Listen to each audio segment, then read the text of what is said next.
Hockey players play through injuries, especially in the playoffs.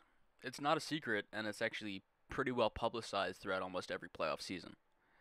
In fact, recently it came out that Matthew Tkachuk played through Game 4 of the Stanley Cup Finals with a fractured sternum.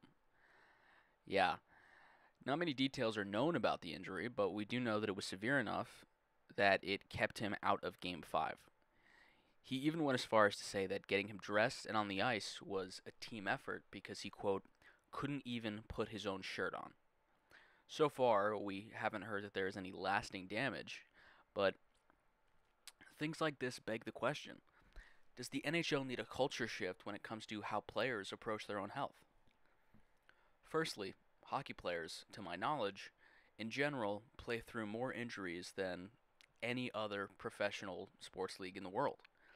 For instance, in one of the Devils games this year, uh, I forget which one, Andre Palat was hit in the face with a high stick, and he left the game for roughly half a period to get stitched up, but he returned after the intermission and continued to play, even scoring a goal. Now, if this were any other sport, he would have been out the rest of the game.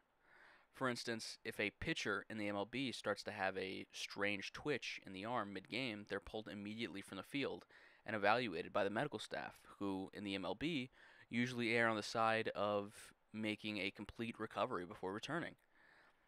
Now, these are two really different situations because in Palat's case, although gruesome, his stitches were only a flesh wound that wouldn't really affect his ability to play the game. But if something's going wrong with the muscles in the pitcher's arm, it could ruin their entire career. However, the point that I'm trying to illustrate using these two situations is the two different approaches to the evaluation of players. It seems to me that the NHL is much too eager to allow players to play through injury for the entertainment of fans, which is good for the fans, but also probably decreases the longevity of players over time. I don't expect the players to take themselves out of the game, not at all.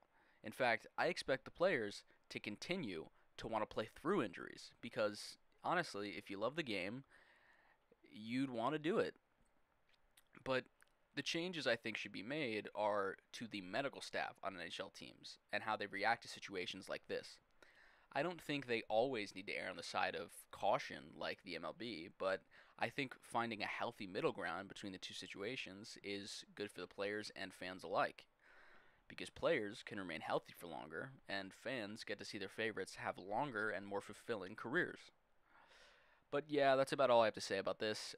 Thanks for watching, and let me know what you think.